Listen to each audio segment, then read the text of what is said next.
Si Pen Medina ay dahan-dahang lumalakas pagkatapos ng operasyon sa gulugod.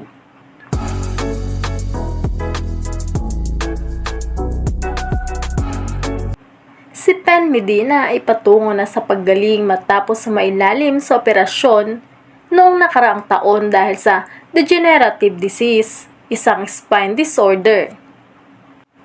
Bumubuti ang pakiramdam ko, naghihilom ng sugat ko, the veteran actor said in Tagalog during the media conference for FPJ's Batang Quiapo.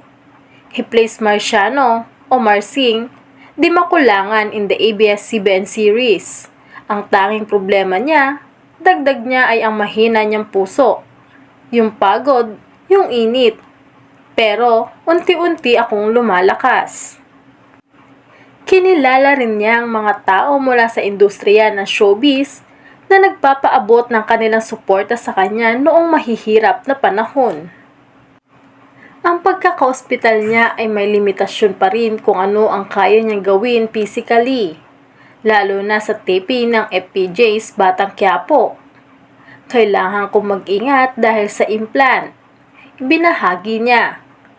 Titanium 2 ganung kahaba, nakaturnilyo dun sa buto. Hindi ako makagalaw sa likod o makaikot o yumuko.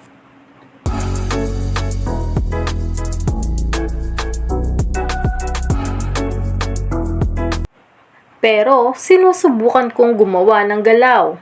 Halimbawa, tinanong ako ni Direk Coco, "Tito Pen, kaya mo ba to?"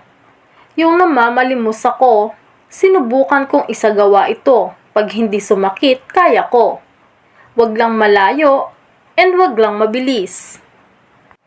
Hiling din niya na magkaroon ng cut-off time para pagkaroon ng sapat na oras ang kanyang working schedule para makapagpahinga. Lalo na sa taping, wala kaming sinusunod na script. On the spot, kadalasan pinapahaba namin yung shooting hours namin. Humingi ako ng cut-off. Nung una, nahihiya akong magtanong. Pero naramdaman ko na humina ang katawan ko at nagkaroon ng irregular heart rate. Kaya humingi ako ng 10 na cut-off. Sa edad na 72, wala pang planong magretiro si Pen. Ito ang gusto naming gawin, he stated. Marami ring artista na nagtatrabaho pa rin kahit sa edad na ito. Kaya hanggat kaya, magtatrabaho pa rin kami. Hindi nga araw-araw shooting. Marami ding mga cast and members. Hindi din naman daw sila sinasalang 3 times a week. Nagpapasalamat talaga ako nakakuha kami ng pelikula. Sa natitirang bahagi ng linggo, maaari pa akong magpahinga at magpahinga. Karaniwan ako nagpinta at gumuhit sa aking libreng oras. Sana I could mount an art exhibit, he added. Gamit ang lapis nakapag-sketch pen ng 10 pag-aaral at 50 mini painting hanggang sa kasalukuyan. Ipinakita niya ang ilan sa kanyang mga sample na likhang sining mula sa kanyang telepono sa panayam ng press. Kabilang si Adolf Hitler, isang larawan ng kanyang ama, at ilang mga hubad na painting. Pero hindi pa nga hinog para sa isang exhibit ang kanyang mga art piece.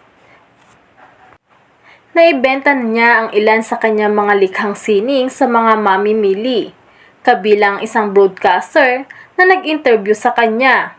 Pero as of now, hindi ko binibenta ang mga artworks ko.